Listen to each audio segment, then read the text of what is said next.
Good evening, everybody. My name is Antonia Marinova, and I'm on the education team here at TBF, and I'm delighted to join Paul in welcoming you here to the 6th Annual Pozen Prize.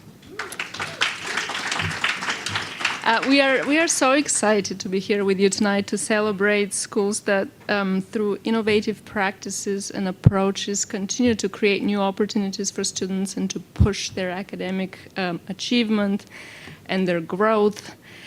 I'm going to take just a few minutes of your time to walk you through tonight's program, which will be, I think, short enough to leave enough time for you to continue to talk to each other, because I think that's a lot of what the value is tonight. We will begin with a short presentation by Annalise Eaton from the Rennie Center of Education, Policy and Research. Annalise and her team at the Rennie Center just completed a case study that profiles last year's Posen Prize winner. Some of you may remember that last year the prize went to the Edward M. Kennedy Academy for Health Careers. I see some folks are here in the room from that school. Welcome. And we were so impressed by their approach to rigorous education through a dual focus on college readiness and career readiness that we thought we should engage the Rennie Center again to write up their practices so that others can learn from their approach and their experience. We just completed the case study, and we are releasing it here today. You can find it on your chairs, hot off the presses. We are excited to add it to a case study that, again, the Rennie Center completed last year that profiled the previous winners, which were the Winter Hill Innovation School in Somerville and the Paul Revere School in Paul Revere, and the principal of the Winter Hill School, Chad Mazza, is here with us tonight as well. Thank you for coming.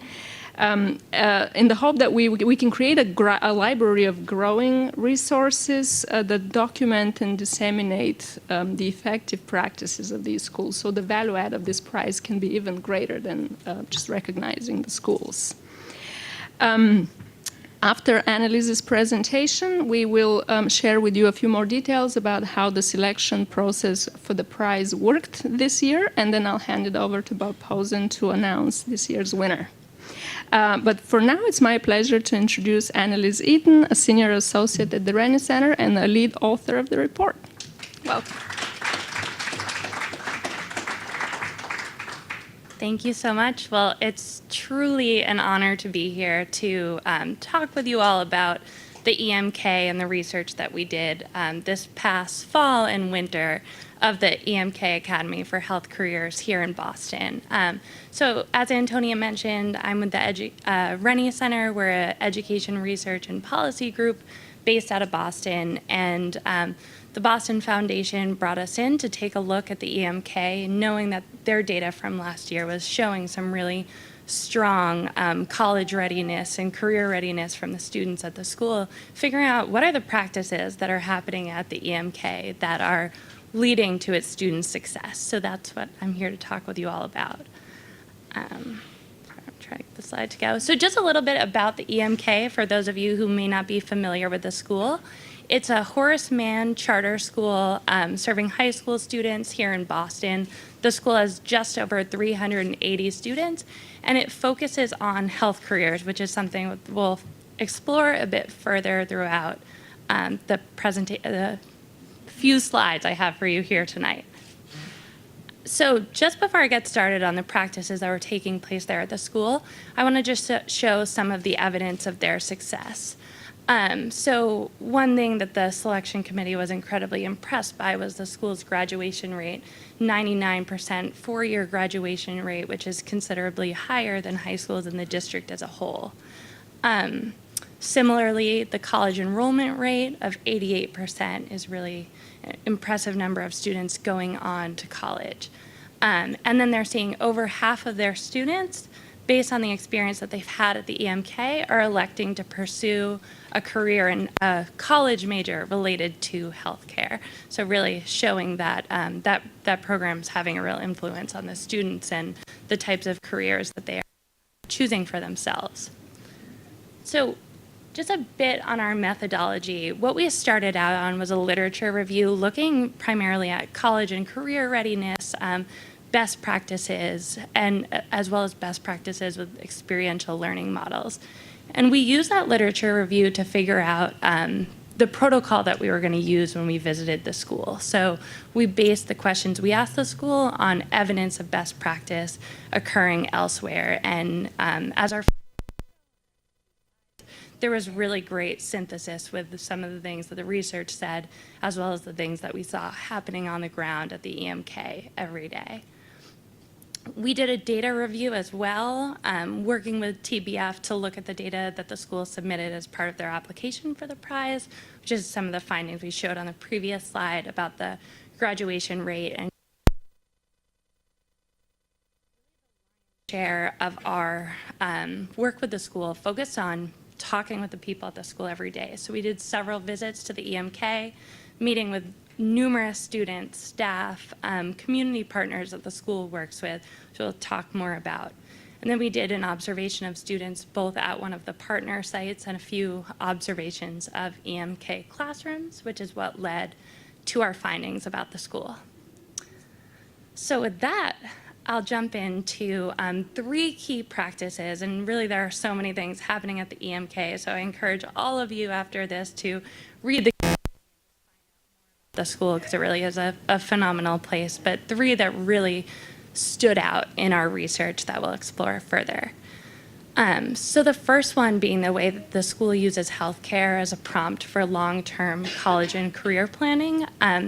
Just one thing that really stuck out to me in the interviews with the staff there is they'll say to you right away, we know not every student wants to pursue a career in healthcare, but it's the way we use it day in and day out with students that's talking with them about the bar isn't high school graduation, it's what happens when you leave this school and go on, whether it be directly into college or directly into a job, you use the things that you learned here. So that's something that was really clear in everyone we talked to.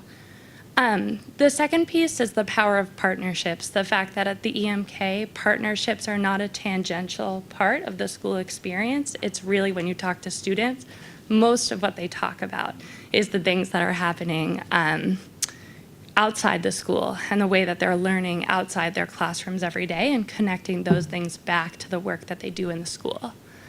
And then the last piece, but certainly the most important piece when we met with students, is the way personal connection takes place very deliberately between staff and students, and also staff who work at the partner sites, the hospitals, the colleges, the different places that students interact with.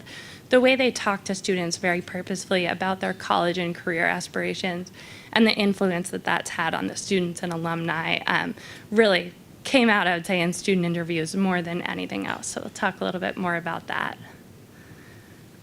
So we have a quote from a student that really exemplifies sort of the way these 3 come together. And she said in our interview, I always have someone that wants to help me with the things going on in my life, and they want to help me become a surgeon one day. So that's how she felt about her interactions with staff that took place at the school. So a little bit more exploration into the key practices. So with the college and career planning, like I said, the school says not every student is going to use what they learn in our classrooms and take it to go work as a nurse or a doctor, but it's the way that they purposefully go about this and learn those professional skills and the skills that transfer across environments that they're picking up when they're in their college courses, when they're at Mass General Hospital working there or these other places. And students really spoke to this, the last point on the slide here, which is that culture of optimism that's created in these experiences, that from the moment a student walks in the door, it's talking about what comes next. It's not talking about getting to high school graduation. It's getting to a career that you care about, that you're good at, that will provide you with a family-sustaining wage at the other side of your education. And for students and having a community of others around them that are all working on that same goal, it's really a mindset transformation that they're able to have. And Headmaster Karen Walker-Gregory, who I know is here with us, students talked about their relationships with her quite a bit and the way she meets with every single senior 3 times over the course of their senior year to talk about their college plans. And really in those meetings is involving family members and other partners to build that support around each and every student. And the school also has a college and career seminar for every student that takes place over junior and senior year, where they're really doing those very tactical things together. They're filling out the FAFSA, they're filling out applications, making sure that everything takes place before the deadline, and really doing that as a community so they're within that process together.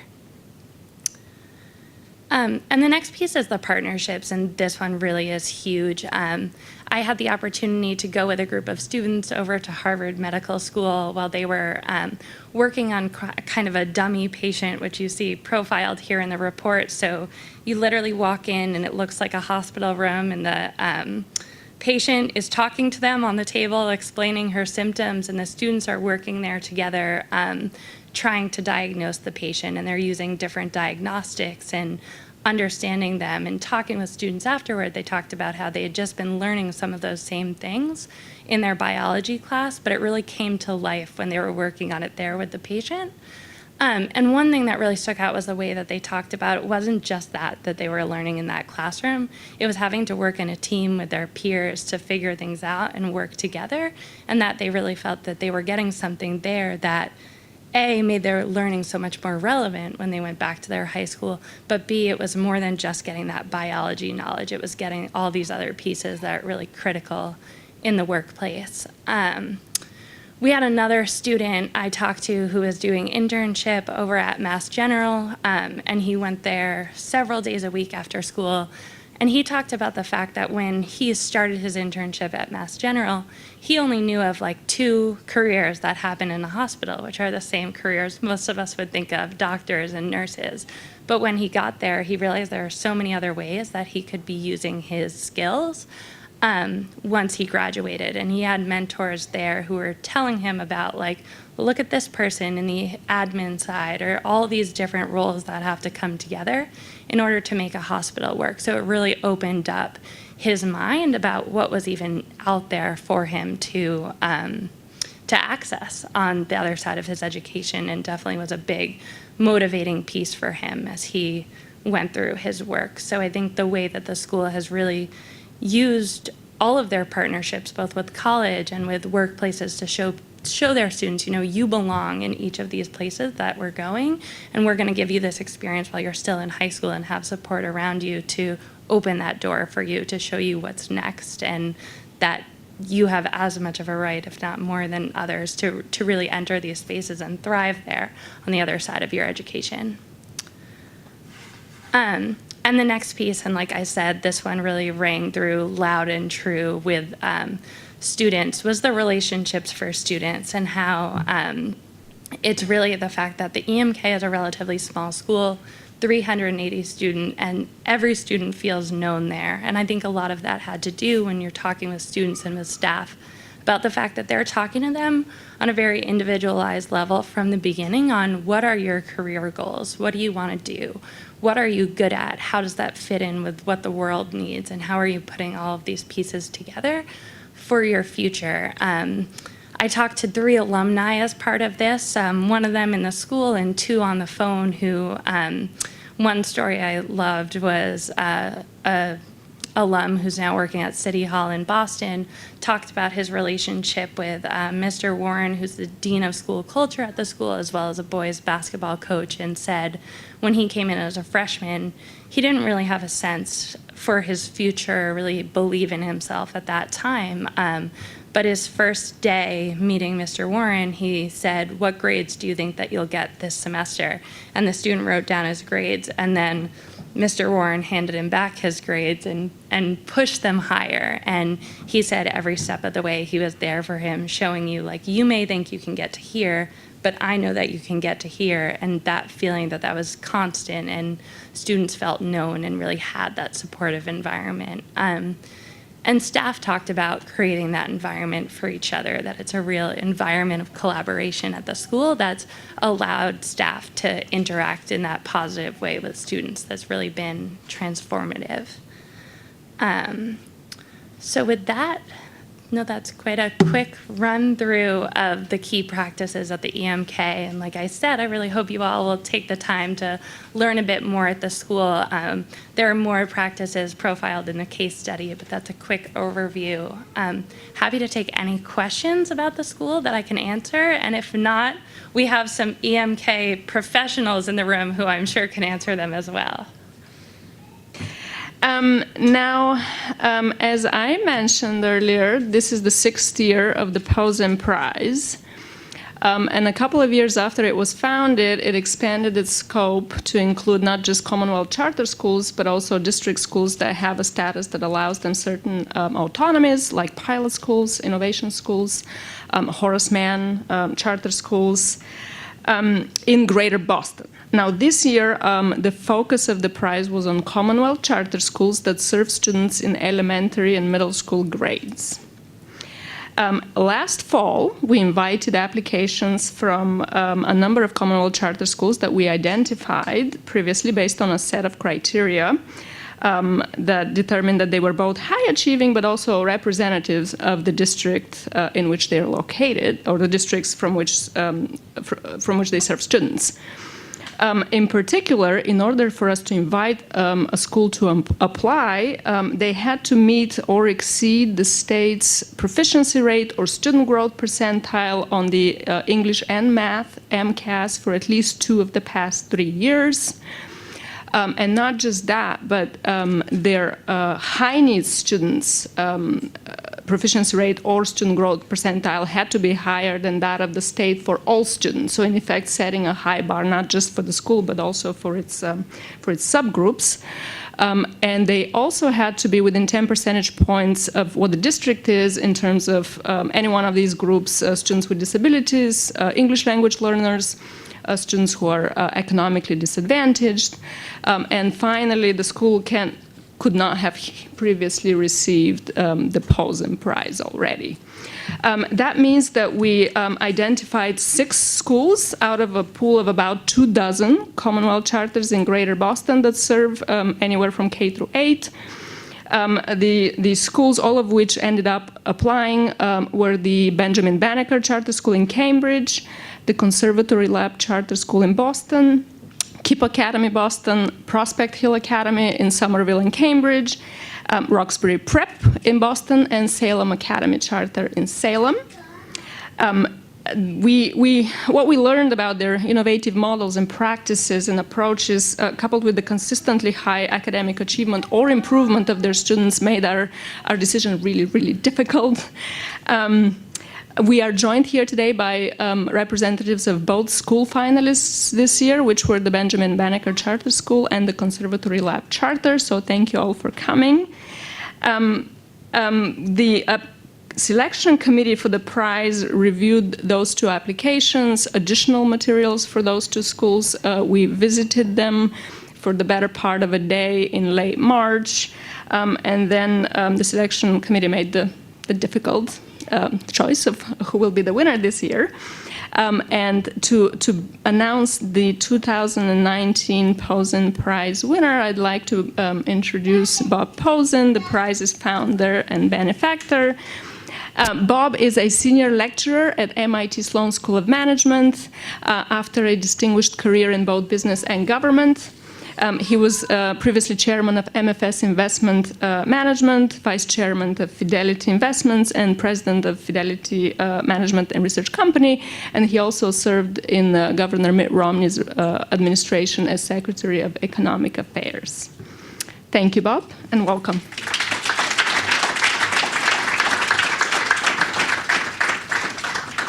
Well, thank you, Antonia, for doing all of the legwork on the prize. If we didn't have you to go through all the statistics, we'd be really in trouble. And thank you, Paul, for having the Boston Foundation continue to support us. We think it's great. And thank you, Annalise, for giving that good summary of the case study. I really do believe these case studies are really important. And in the case of EMK with Headmaster Gregory, I mean, I think this dichotomy between vocational schools and academic schools is pretty obsolete, and the EMK really shows that. And the case study is really good, and we hope that other schools will take up the model here, other schools that will integrate professional development along with academics, whether it be healthcare or computers. I mean, it's a great model, and I really congratulate you on making that model work, and Annalise for documenting it. And we try to do this every year, is take out what we've learned from these winning schools and try to promulgate it, try to get other people to think about it. So well, Antonia has pretty much reviewed this, but we do try to cover all different schools, all different types of schools in broadly the Boston area. Broadly speaking, we go all the way up to Salem and Lowell. We'd go down to New Bedford, and we're really looking for innovation and excellence. And we've either concentrated on the grade and middle schools or the high schools, sort of alternated to have apples to apples.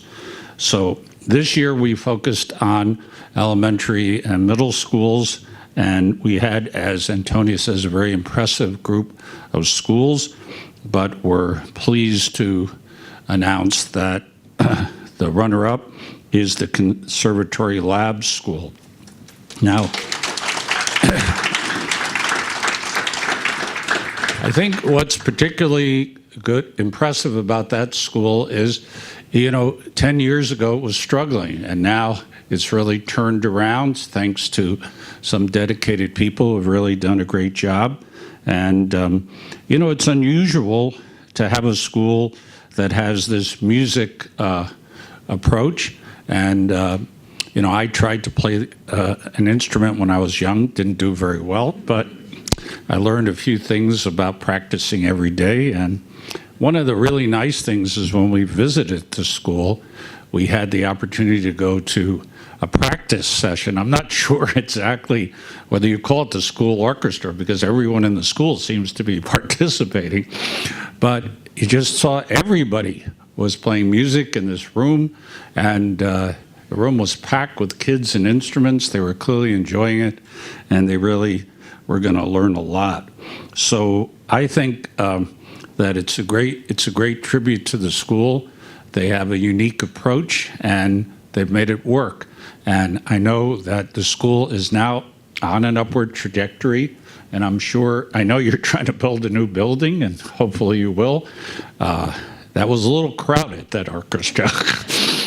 But it's a tribute to how well you've done in a facility that's not exactly optimal for your school. So let's have yeah, right here. Got to get the right one. So if the principal of the school will come up, we'll be glad to give you Nicole.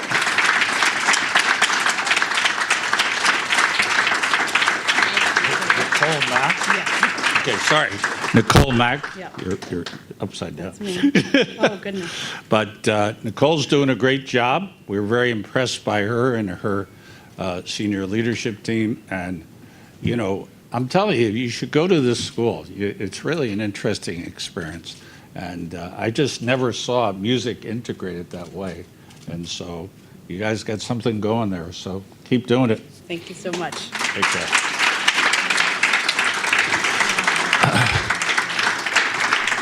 Now, I'm also delighted to announce this year's winner, the Benjamin Banneker Charter School. Let's have a hand for them. The school opened in 1996 to serve students from Cambridge and surrounding communities in pre-K through grade 6.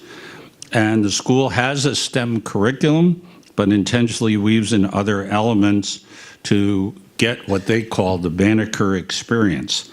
That includes a rich program of studies and other activities such as art performance, visiting museums, outdoor sports, and participating in community service. The Banneker is a really diverse community. 95% of the students are students of color, and 77% are high needs. So people who sometimes accuse us of cherry picking schools with good demographics, this is a tough demographic, 77% high needs students. But you look at their test scores. Last year, 2/3 of their students met or exceeded expectations on the math and English exams of MCAS. That's higher than the state overall, including for students with disabilities and English language learners. Moreover, their students learn and improve at faster rates than the state average. Antonia has been very good in helping us understand the growth rates as well as the absolute scores. And again, I want to emphasize, and Sam is here, was a member of the visiting team with me. I'm telling you, when you go into those classrooms, we went in, I think, a 3rd grade and a 4th grade classroom in the Banneker, you can feel the electricity, you can feel the energy. Something really is happening in that school. I mean, I was just blown away, and I'm sure you were too, Sam. Just, you know, it's unusual. These kids were having so much fun. I don't remember myself as having as much fun. These kids were learning a lot, but they were really charged up. It's charged up to the point where I'm telling you, I could almost take that electricity away.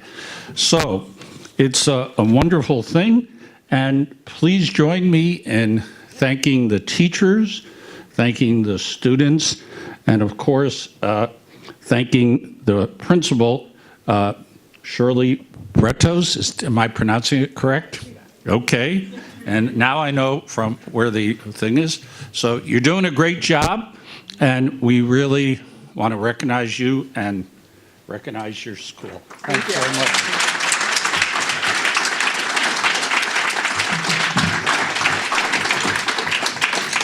Thank you for your kind words about our school community. It's an honor to stand here as a representative of the Banneker. We are a very special family. On behalf of our dedicated and hardworking educators, incredibly talented students, wonderful staff who support them, and a community of parents and families, I wanted to thank Mr. Posen, Mrs. Posen, for their commitment to education of all children, and for their recognition of dedicated staff and educators throughout the Commonwealth. I also want to thank Mr. Paul Grogan and the Boston Foundation. They have been instrumental in making the Posen Award an annual event that recognizes and honors schools in communities that are making a difference across the state. Let's give them a round of applause.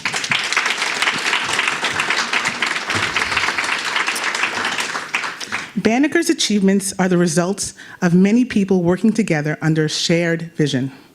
Above all else, we believe that our students, our school, and we believe we provide our students with tools that they need to excel in the classroom and beyond. Although the state measures us with few subject areas, such as mathematics, English language arts, and science, Banneker educators know that our children need and deserve much more than that. They need more than just a strong foundation. Our students must learn to respect themselves while respecting others. Our students must learn the realities of the world they will face. Our students must learn about their culture, ancestry, and ethnic backgrounds. And our students must learn to learn and become lifelong learners. The Benjamin Banneker Charter Public School first opened its doors in 1996. Some of you may not remember that we struggled during the beginning. The founding team knew that many parents needed better educational options for their children. In too many neighborhood schools, a majority of children of color could not read at grade level and were far behind in mathematics. These struggling students kept getting socially promoted from one grade to the next. Most were already facing challenges of poverty and limited access to opportunities. The founders knew that many students who experienced such inequities in their early years never found a way to recover. Given the emergence of technology at the time, the founders also knew without a solid education, many children would be left on the sidelines in a world that was changing faster than at any other time in modern history. Concerned mothers, fathers, and community leaders wanted and demanded more. As one of the founding teachers, I began my career in education teaching second grade at the Banneker 23 years ago. To be quite fair, I was about 5. I can remember the challenges we faced as we developed the beginning of the school year. It was a daunting task to move from well-intentioned vision of parents, community leaders, and educators to the harsh reality of a startup school. I've been fortunate to have participated I have been fortunate to have participated in the evolution of the Banneker over these many years. First as a classroom teacher, curriculum director, deputy director, and now executive director. As Banneker evolved, so have I, and many others. The charter movement was in its infancy, and many wanted to enhance the educational opportunities for underserved families. We wanted to be part of something that would make a difference in the lives of children and families. We were a struggling startup. We had good intentions, educating mostly Black and brown children from Cambridge and Boston. I mention this because I don't want us to forget the struggle and the persistence needed to succeed. I have learned a lot since then. I've learned that good intentions alone do not educate children or create the schools that thrive and succeed. Running a school is not easy. Creating a great school, a good school, even harder. Building an inclusive community dedicated to giving children the foundation they need is the toughest. Before we could fully realize the mission of the Banneker, we had to take a look at ourselves critically. We had to be honest about our flaws, be honest about our own biases, be honest about our expectations for the children we served, and be honest about our perceptions of parents and families. Honesty was not easy. It was not easy at all. It takes open dialogue. It takes a willingness to communicate and reflect. And it requires that people are safe as they expand their own awareness of themselves and others. We had to recognize that our students' results were our results. We had to own that. So we held ourselves accountable for the outcome of the students. Understanding that our shared goal was not to simply do incrementally better than other schools who were failing their students. Our goal was to succeed and bring that success to our students, and to demonstrate broadly that the child's skin color or economic circumstance at birth does not predetermine his or her academic achievement.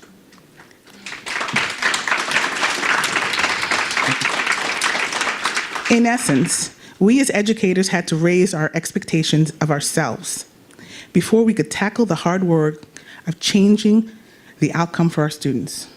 And today, years later, we've been chosen to receive this prestigious award for sustained accomplishment in education in Massachusetts, the 2019 Posen Award.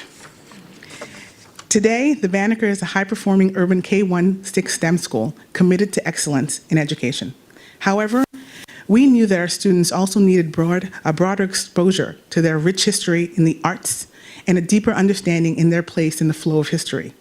That's why, although we are a STEM school, we've become a STEAM school, adding arts and social studies to our base curriculum, STEAMs, science, technology, engineering, arts, mathematics, and social studies. When people ask me, what transformed Banneker over the years, I'm really not sure how to answer that. I often get questions like, what curriculum are you using? Are you using blended learning? Do you have a coaching model? To all those questions, I say yes, but that's not what transformed Banneker. Here's what worked for us. When we raised the expectations of ourselves as a school and as educators, we saw positive change in student performance and outcomes. When we created an environment that was rigorous and fun for the students, we saw an increase in student engagement and scores. When we recognized the benefit of parent voice and the successful education of their children, we saw an increase in parental involvement and partnerships. And when we encouraged our educators to innovate, we saw an increase in staff dedication and motivation. Banneker was transformed by an unwavering belief in the ability of our kids to excel. Banneker was also transformed by the dedication of staff who come to school ready to share their passions and experiences with children who are eager to learn. Banneker has created a safe environment for learners. Safe for struggling students who can easily find extra support when they need it. Safe for advanced students who are given challenges to develop their leadership skills in the community. Safe for parents, many of whom may be new to the country or struggling to find their own footing. Safe for teachers who have been in the profession for years and who are learning new methods and approaches. Safe for our new teachers who have to reset their expectations and learn the Banneker way. Safe for mothers and fathers who want to partner with teachers who will listen and respect their opinions. To all the educators in the room today, to our friends at the Conservatory Lab Charter School, to colleagues who are new to the education journey, and to those who have decades behind them. Educating children is hard work, but there is nothing more, so we applaud the work of all educators doing right by their students. At the Banneker, we have been able to attract and keep dedicated people who believe in our kids. What I often say is Banneker is a mosaic. The mosaic of Banneker consists of writers, artists, historians, scientists, musicians, photographers, dancers, and outdoor enthusiasts, all invested in the future of our students and sharing their knowledge and passion with the next generation. Banneker educators know that they work in a school where they are respected, trusted, supported, and valued. The support we give our educators, we know gets passed down to the students. They say it takes a village to raise a child. And yes, I already know that it's an overused cliche, but in our case, it's absolutely the truth. Banneker is a small educational village, a learning community, a family where all are respected. Like Banneker, Conservatory Lab Charter is unique in what it offers.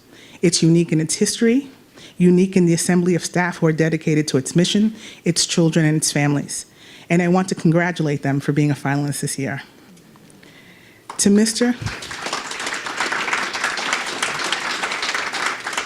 and Mrs. Posen, the Boston Foundation, and friends, a very heartfelt thank you.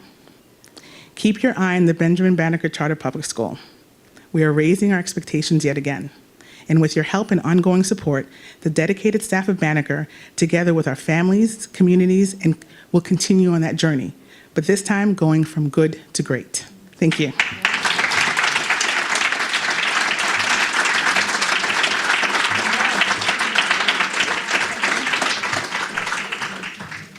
Thank you. Thank you, Shirley. Congratulations again to the Benjamin Banneker and the Conservatory Lab Charter.